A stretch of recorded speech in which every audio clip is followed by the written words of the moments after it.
It is my honor and pleasure to introduce Dr. Youn Kim, and I know a lot of you are already well acquainted with her, but she's going to chat a little bit about all of the new stuff that's happening and some of our new tools, and share with us what's going on in the research arena and all those really great things that I was sharing a little bit about this morning. So without further ado, I'm turning it over. And thank you.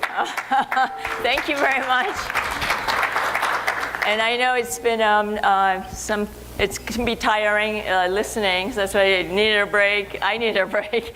And then actually, I know that everybody's coming from different types of conditions and different severity of the skin involvement. Or you may have, some people may have more than skin involvement. So even if you think the topics are not relevant, maybe you can just see like your doctors are really working hard to find answers for your benefit. And actually, the reason I like to come to the Patient Education Forum is that it does remind me why we're working so hard, because we're all really doing it for you. So you kind of bring the meaning to why we're working so hard. So it is a good perspective. And when we hug our patients and patients are doing better, that is one of the most satisfying, feeling that a physician can have. And when our patients are suffering, we get very mad and try to find better answers as to what, to make the life better. And sometimes it's like life survival, but sometimes it's just like crappy life that you have because of your skin disease. And we totally understand it. And it may not be a life threat, but it could be like mentally very anxiety provoking and whatnot. And we're here, number one, also to provide some clarity to some of the things that you've been told. So at the lunch session, and there'll be my clinical fellows here, my nurse practitioner is coming, and you can ask some individual one-on-one questions too. That may be very helpful. So what I'm going to talk about is actually to show you what's going on that's new, and many of it may be not relevant to you, but just to kind of appreciate there's a lot of things that's going out there, and some of it will come to help you. Believe me, it will come to help you at every level. So I really appreciate my colleagues going over the current therapies. And there's so many things, exciting things going on. I can't cover everything, and I thought I can cover a few things, examples of things. And some of them are when you were diagnosed with your condition, whether it's MF, lymphomatous papulosis, or other T-cell or B-cell lymphoproliferative or lymphomas. It starts with diagnosis. And we make it sound like the diagnosis part, it's like slam dunk. But as you all know, diagnosis can be very tough. And it could be called eczema, psoriasis, drug rash, you name it. And it could get delayed. And sometimes delayed to a point that it's not as good for you. So there are a lot of new tools that are helping in terms of how to get that diagnosis down more precisely, distinguish lymphoma from psoriasis, eczema, and the others. And so I'm going to just touch a little bit about that. And then we talked about a lot of new therapies. Lauren mentioned about therapies. So if we have like 30 therapies that are being developed and new ones to come, how does your doctor or you, how do you know what to pick from a list of treatments?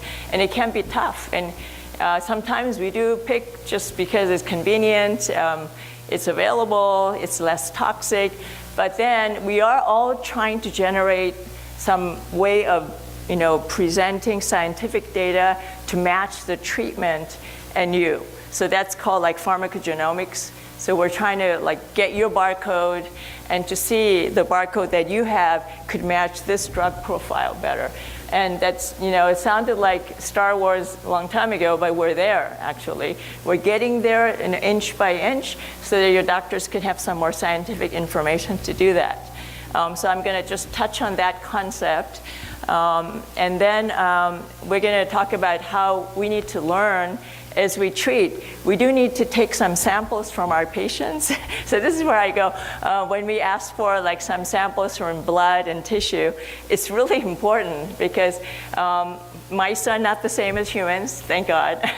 We do a lot of research in animals, but it's really not the same. They don't have the same immune system. So things that cure mice don't cure humans. Like it may look beautiful in the petri dish and in the mice and animals, but so we need to have your samples and blood, take it back to the lab, learn why this drug is not working. Or why you have become resistant to drug Y, and then figure out how to go around it and make it better, like how to become smarter than the cancer, because they figured out how to be resistant. Well, we need to try to get smarter than them. So all that is very important for us, and we'll talk about how we integrate that. So in order to do all that, all of you have team of doctors, and it's important to identify the team of doctors that could care for you and speak for you. And Dr. Hoppy mentioned that that we have one at Stanford, but every site should have one.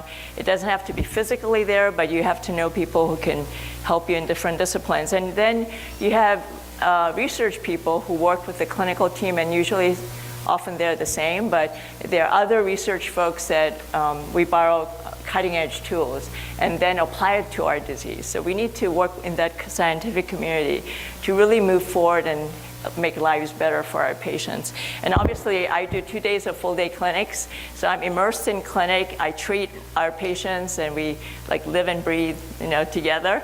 But we also work very closely with the laboratory colleagues, so we translate that science into the clinics as well.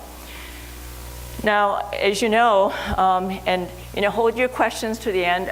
No, you can actually interrupt, obviously, but this is going to be a talk that, maybe at the end you may have developed some better questions, and then we'll be happy to chat with you. So I want to get you to your lunch. That's why I don't want, because that data has that if you're really hypoglycemic, you may not be able to listen to anything. You get very grouchy. There's a lot of food in my clinic. That's why. In any case, what you usually use some tools information to diagnose, and that's usually how things look on your skin, how you're presenting. You biopsy it and you look at it under the microscope. There's some laboratory data like Sézary cells and other things, and some molecular data. And I'll tell you about the clonality, how clonality is important in this disease, in a T cell especially. And the way it's diagnosed is actually you have to put all that information together. And this is one cancer where the pathologist cannot tell you what you have. I mean, you look at the path report, but you look at the patient and it doesn't jive. Well, then you have to overrule the path report, because pathology can look like a lot of different conditions can look like the same thing under the microscope. So you have to look at the patient and match the pathology information and integrate it together. It's a very important component of this diagnosis. And once you diagnose it, in some cancers, like you hear about triple hit, double hit, other cancers, CLL has some chromosomal abnormality that gives you higher risk profile. Well, in our disease, we're doing a lot of that studies. Unfortunately, yet, we don't have that refined enough to use it in the clinic for our patients.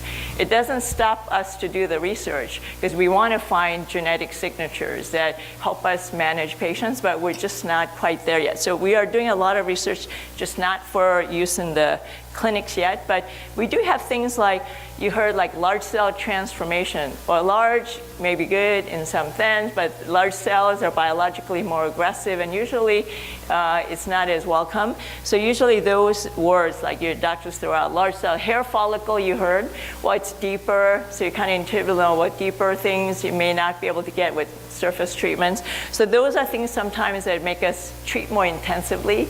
And then blood disease, as Lauren said, you use things that work in the blood. So those help us guide treatments, but not the molecular genomic signatures. We just don't have that at this time.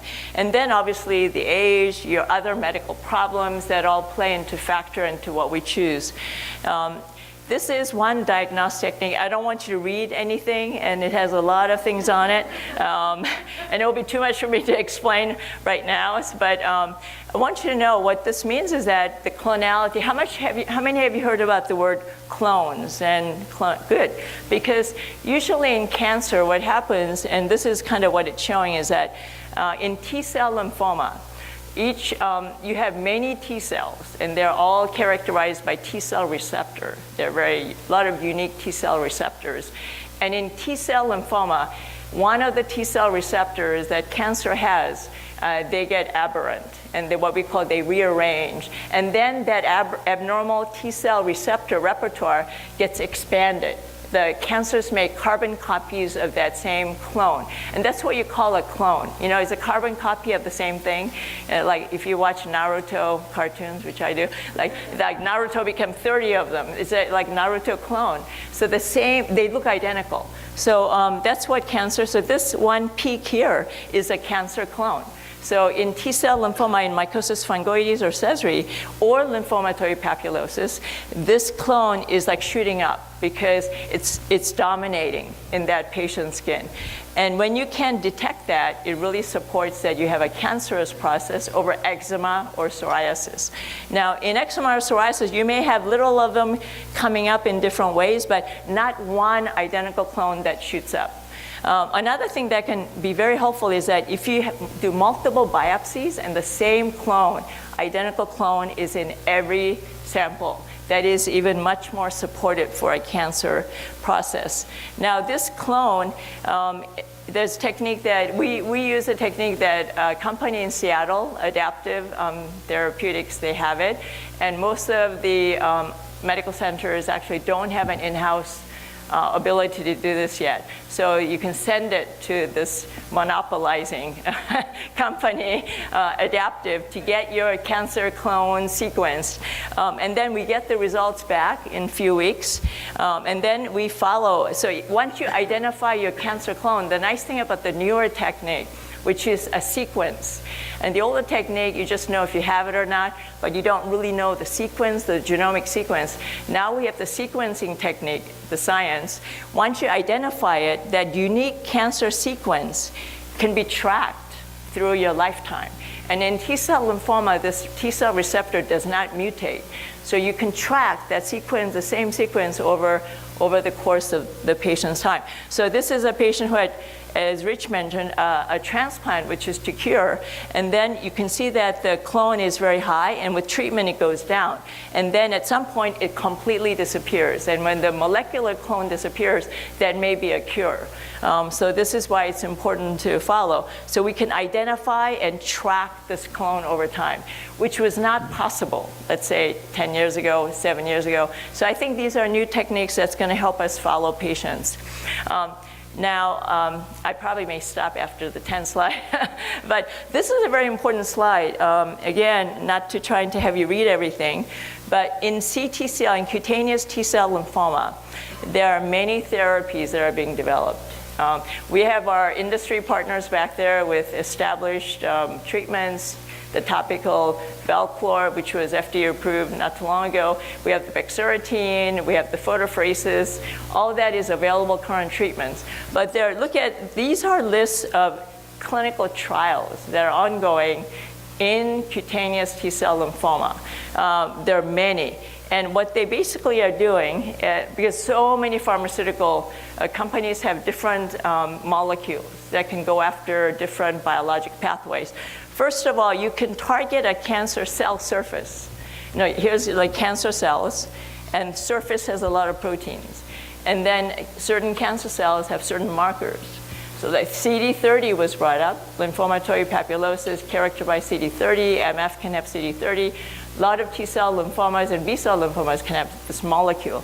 So here, normal cells don't have a lot of that molecule. That's a great target, mostly cancer cells. You target that molecule, it goes in the cell and it kills it.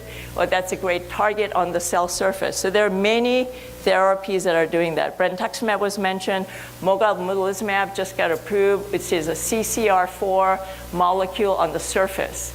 Great for leukemic cells too, but great for MF as well. So that you're going to hear a lot about. And I'm just trying to get it approved for one of our lymphomatoid papulosis patients who actually became resistant to even brentuximab. So CCR4 is supposed to be expressed very consistently in a lot of T-cell process. So I think it's very good target, but yet not as much in normal. Because the key is you want to wipe out cancer cells, but you want to leave the normal cells alone, right? Because chemotherapy, the conventional chemotherapy is bad. I mean, not all of it's bad, but it's not as targeted. And not as targeted means that it gets at normal cells as much as cancer cells. Then you become immune suppressed, and you get infections and other. So good treatment is how to recognize your cancer cells and target your cancer cells and leave the normal cells alone.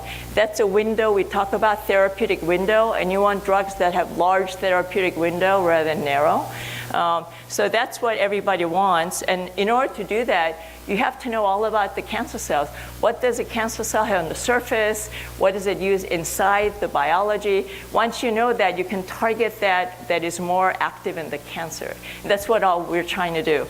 And so on the surface, I mentioned there are targets. And then you probably hear about these fancy CAR T immunotherapies in B cell.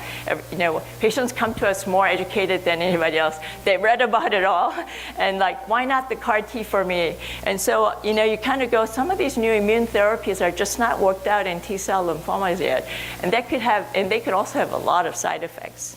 As Laura mentioned, the immune therapies, some of them are very mild and have mild side effects, and some of them have the side effects are worse than the condition. So you want to make sure that you match them correctly.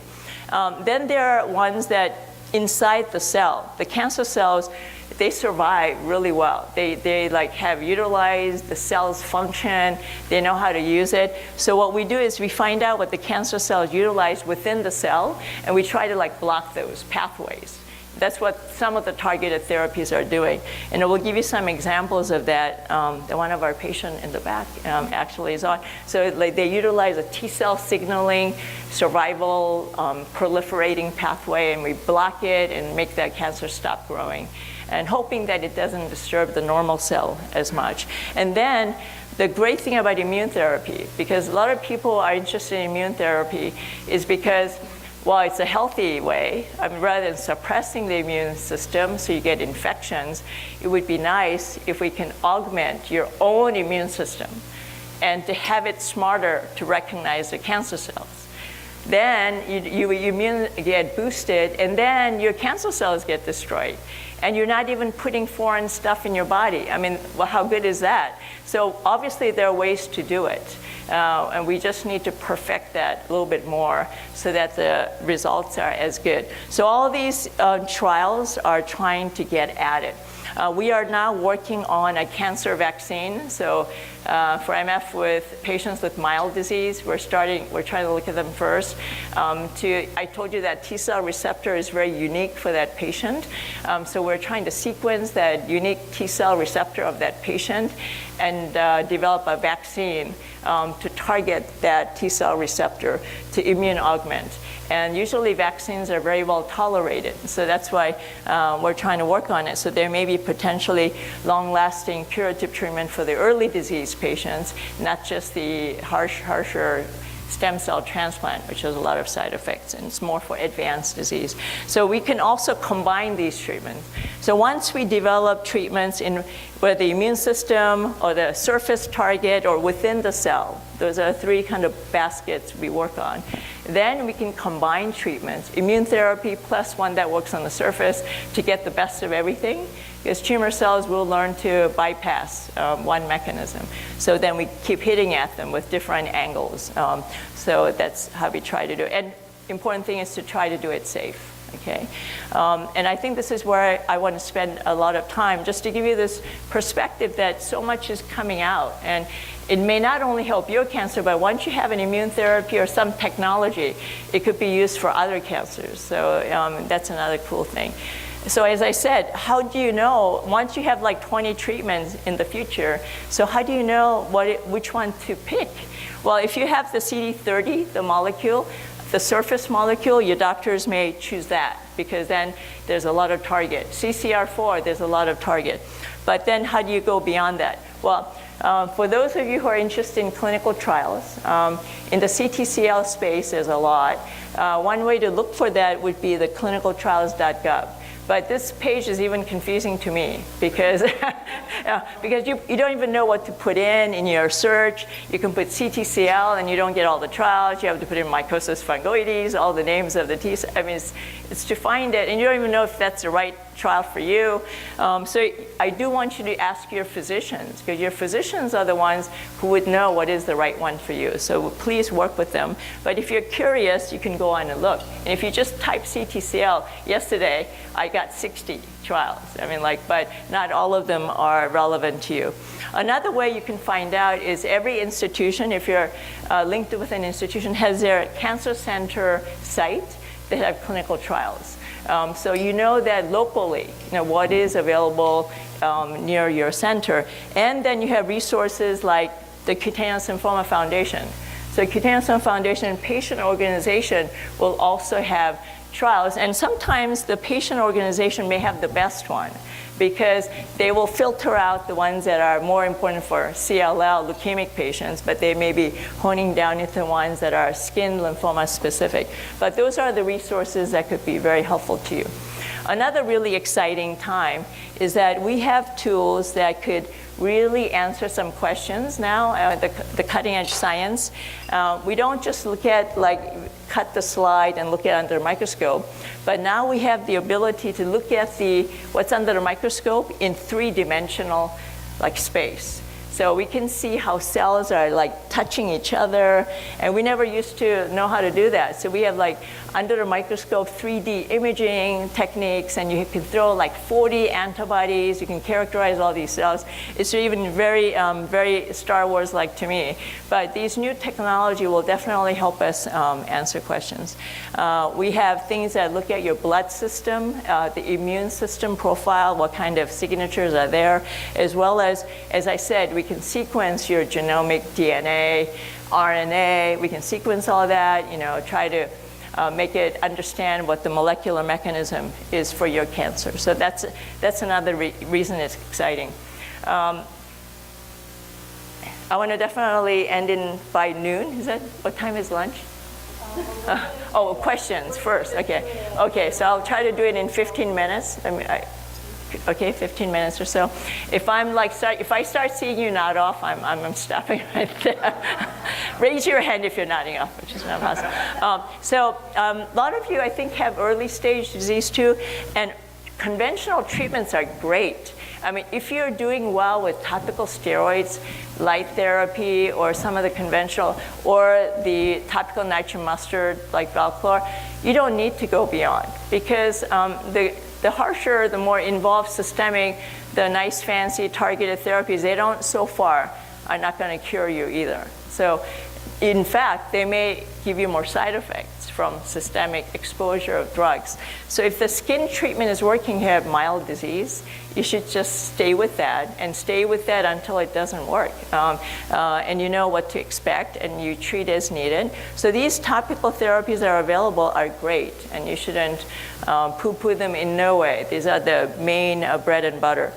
But however, there are some new topical therapies coming out. Even the Valchlor had to go through a phase 3 trial to get FDA approval. So everything, especially if you want to get insurance to pay, they have to go through clinical trials, either get FDA approval or go on that National Cancer Center Network guidelines. That is our country's major guideline, and Medicare and all other insurances follows NCCN guideline. So if there's a treatment on that, then your insurance company will pay for it. So there's a new treatment called rosiquimod, and it's undergoing clinical trial. Analog of this, if you have used imiquimod, Aldera, how many of you use Aldera? It's a topical treatment for actinic keratosis, basal cell, squamous cell, sometimes superficial melanomas, and we use also the same immune therapy topically in mycosis fungoides, and that is on the NCCN guidelines. But it's not as powerful. So there's a new, more powerful immune activating agent, and then there's the romidepsin, that the HDAC inhibitors, the epigenetic drug that Lauren talked about, has a lot of side effects when you get it systemically. It takes 4 hours to infuse, but you get nausea, you can get nausea, diarrhea, fatigue, bad taste. I mean, it goes on and on. So there, guess what? There's a topical version. So you go, well, if you have skin disease only, why can't they make this topically? Well, it's a good question. So some of the molecules, if they're small enough, they can make it topically, and you can put it on, and it will go into the skin. If the molecule is too big, it's just hanging right out there. So it's just like those cosmetic products that they try to sell you, like collagen. This will give you collagen. Well, if you put collagen on your skin, it's not going to go inside the skin. So if the molecule's too big, it's just not going in there. So you have to be small enough to be able to penetrate through the skin. And the epigenetic, the vorinostat, those kind of molecules are small enough. You put it in a topical formulation, it will go in. So there's a topical HDAC inhibitor, so you don't get any of those side effects, but your skin may benefit. And that may compete with Velcor, but it's like way in the, they're developing their pivotal FDA approval trial. So when it takes a few years for these to even come to availability, but you'll see clinical trials. Like next year, you'll see clinical trials of this drug, so you can participate in the trials. There's other photodynamic therapy. How many have you heard, other than ultraviolet light? What is bad about ultraviolet light? It can work really well, but it photo damages, right? So if you have ultraviolet light for long term, you can have actinic keratosis, squamous cell, you have all the other risks. So how about have a light source that doesn't damage your skin? You may ask that. Well, there is. So if you have fluorescent light bulb, I hope you're not getting too much damage, that actually can be utilized to treat cancer. So that's what the photodynamic therapy is. So you paint medicine on, and then like this light, like ultraviolet fluorescent type of light, it modulates this chemical, which is kind of penetrates through your skin, and then it becomes like an anti-cancer agent. So that's what PDT, photodynamic therapy, is. It's used for other skin conditions, even psoriasis, but it's also used for MF, and there are new versions of that's being developed that you could probably buy the unit at home. It's not damaging, and you can treat. So there's multi-center trials ongoing at this time.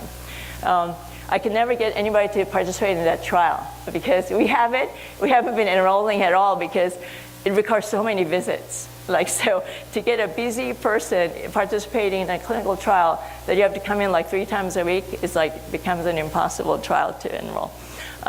But this is that Resiquimod, the topical immune therapy I talked to you about. The cool thing about this, and the trial is ongoing, so you should look for, we are enrolling, and if you could look for other centers.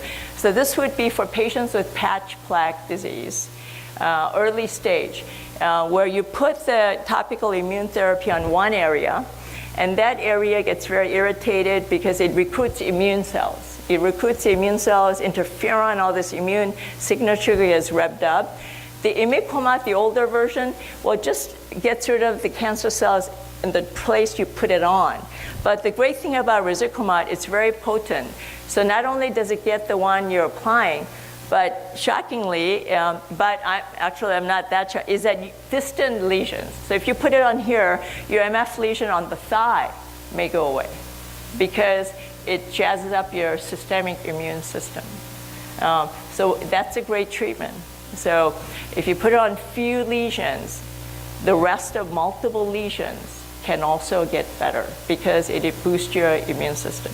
We worked on a similar treatment, which had to be injected with a needle, which is uncomfortable, obviously.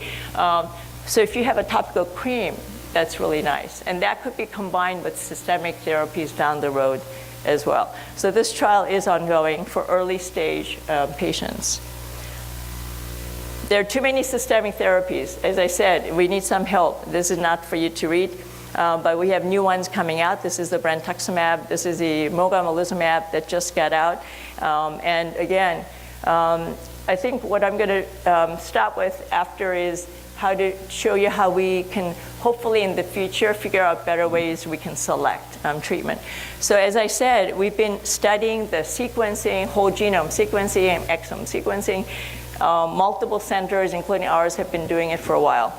And then in 2015, like big, powerful papers came out, including our paper around the same time, looking at the molecular mutations. So basically what you're talking about is there a mutation that is causing your cancer? And can you like fix that mutation and potentially lead to a cure or a big change? In melanoma, BRAF mutation has been found, and it's common in like 60%, like high percentage of patients. If you have a drug targeting BRAF, many people will benefit. The complexity of T cell, it's not that we're that stupid and we can't be like the melanoma folks, is that our condition is very smart. I mean, we cannot find a recurrent mutation in every patient like that we can target. So everybody's been looking carefully, depth, but I wish there was like a mutation or a translocation or something that's present even on 30% of our patients. But it's like maximum 5%. So you have to like personalize it for every patient, which is not easy. But it is very heterogeneous condition. So it makes it really hard. But still, there are some common themes. Despite the heterogeneity, the T cell lymphoma needs to survive the cancer cells using the biologic pathway. So there's only limited biologic pathways that your cancer cells can use in your body. So you can block it, hoping that your normal cells don't get hurt too much. So these are like known biologic pathways where T cells utilize to survive, and you want to block these big nodes, what we call, and then it can't grow anymore, it halts. And so we have been finding some of those that we can target. And in large cell transformation, there are some unique mutations that we found too, which may be a good thing to target in the future. And so we have these fancy, I won't go into mutations that we and other people have found, which is good. It's good that when other people find the same, because at least you didn't make it up, and that other people are finding, so that confirms the results. So there are some common like junctions that you can block. However, the cancer cells are very smart. You like suppress, you block this junction, they can go around it. You know, like there's a roadblock, they'll figure out a way to go around it. Then you block 5 of them that they can go around, then still go around. So it's a matter of time, like when they figure this out. That's why immune therapy is very important, because you want to put roadblocks, but you also want to jazz up your own immune system for those escaping cells. You know, so you got to get at it. So we have a lot of strategies, utilizing now the genomic data and designing trials blocking these pathways. Another thing that could help doing this is that every center now, including Stanford, which just rolled out in July, as our sequencing panel. And it's very cool. And my fellow who's here, Erica, just presented to our department, and it was so well received by our basic science guys, and is that what we've done is like all the publications known in cutaneous and systemic T cell lymphoma or other hematolymphoid malignancy, because not all cancers are unique. A lot of times they use similar mutations, they have similar characteristics. So we identified like the top 140 genes that could go wrong in your cancer. And it turns out that the blue is T cell lymphoma. Although T cell lymphoma is more rare than B cell in general, most of our, the mutation panel, majority is T cell representing. So it's good for me. We can learn a lot for our patients. So basically, this comprises of all the important pathogenic disease-inducing mutations, alterations that's published, the top 150. And when we send you blood and skin for this mutation panel, we can get your barcode of what is going on in your cancer tissue or blood and see what mutations you have.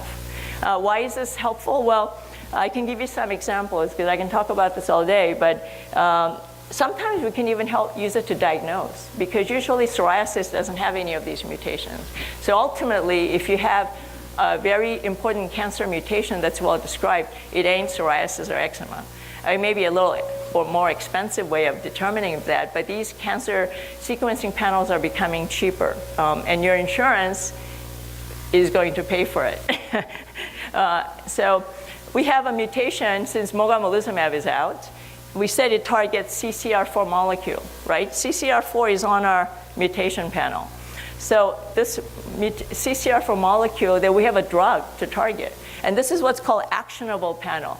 Actionable panel means most of these gene alterations, we have a drug already. So it's a druggable is actionable. So if you find a mutation, we may have a drug out there in some cancer space that we can get insurance to pay for it, and we can use it for our patients. That's what actionable targeted sequencing is. So here's a CCR4, which is in our panel. It's not in a lot of other centers' panel, I just realized. But when the mogamulizumab came out, I think Lauren mentioned this cancer in Japan, because the drug was developed in Japan because of their cancer. The ATLL, it has a lot of similarities to MF. The CD4, it could even look identical in the microscope. I missed it even once in a Japanese patient because I didn't think about she came from Japan, although she's Japanese.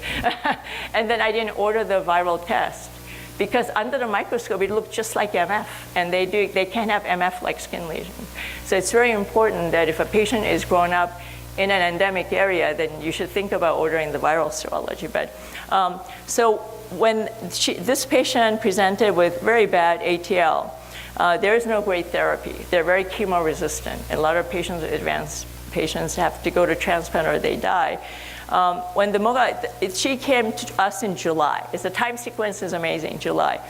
And then we had this stamp come out in July, this mutation panel. We sent it, and we found that she had a mutation in CCR4 that's by our Japanese colleagues who are ahead of us. It's called an activating mutation, which means that very important for that cancer, and it increases the surface molecule of that protein. And at the same time, we had mogamulizumab FDA approved in the US. So we got this mogamulizumab. We said to Kiowa, we have a patient with activating mutation. We got to give you a drug. We didn't have it yet in our hands. It wasn't available, but we got it. The company was very nice to have it available. And it turns out in the Japanese literature, patients who have this mutation, activating mutation, and you give moga, those patients do better than even the transplant data. So those patients who got moga without transplant on the top curve did so much better than patients without the mutation but got transplanted. And transplant does better than regular chemotherapy. So you don't have to have the toxicity of transplant. This antibody is so safe. So how cool is this? So this patient got this mogamulizumab, and she's doing really well. She is very thankful because now she's able to walk. I mean, I'm telling you a good story, but that's how the mutation panel can help. It can characterize that. Not everybody has a mutation that we can direct the treatment against. And just because you have a mutation, directing it does not mean you're helped. But it gives us some clues to how to prioritize treatments. If you have a cool mutation that we have a drug, I'd rather use that treatment first than another treatment I have no idea if it's going to work. So it does help us a little bit if you understand how we try to match treatments. So, I mean, with the, because we want to save some time, maybe I'll just show another example. So we have another ongoing clinical trial. One of our patients over there is sertolatinib. Is an oral agent which we really like, and it works on a pathway of the T cell biology I talked about. Within the cell, they need this survival pathway. The cancer cells, they need it too, and they're using your energy, like they're living with you. And then so you have a drug now that could block that pathway. It can block. It's a dual inhibitor of 6-JAK, and it has this ability to block. We had a patient in our heme stem who had the JAK3 mutation. So when you have a mutation in that survival path, it means it could make it alter it, be hyperactive. The cancer cells are using it. So the cancer cells using that pathway, why don't we block it? So we blocked it with sertolatinib. So this patient had the mutation, and she was resistant to 4 other current therapies. And then she had significant improvement after 1 cycle of sertolatinib. It doesn't mean that this will continue, but at least gave us some ideas to what to use next. We have another patient who didn't do so well. So he was also on the sertralinib, but after one cycle, his PET CT and the tumors, they were growing like crazy. So we were asking, why is this going on? Well, he turns out, if you sequence him, he has a mutation in STAT3 using our sequencing panel, and that is downstream. So here's the drug blocking this JAK thing, but well, the cancer has a resistant mutation downstream. So even if you block it, it has another mutation downstream of it. So it's still able to, it's not responsive to the drug. So the drug is not making any difference because it's further below it. Its problem is further below. So the cancer cell doesn't need this JAK. It just can still proliferate without it. So it's like making it grow like crazy. So it's just trying to tell you that this kind of sequencing panel could help you develop, understand how to target. And then, as I said, the reason we use immune therapy is because after you do all this targeted therapy, you can't have resistance develop, the escape routes happening. So if you have, jazz up your own immune system to get at those escaping cells, then you get it from all different directions. So we try to combine immune therapy with things that directly target the pathways and radiation. So, we can combine all those treatments, so we're not having protocols that utilize the low-dose radiation that Dr. Hoppy talked about, which is a therapy that can debulk, reduce your skin treatment very quickly in 2 weeks compared to months of ultraviolet light. And then you combine a systemic targeted or immune therapy, so that even the radiation, unfortunately, does not last, the effect doesn't last forever. So you want to get at your immune system to fight those escaping cancer cells. So, this is the kind of work that we're all trying to do to help all of your lives. So I'm just going to stop it there. Thank you.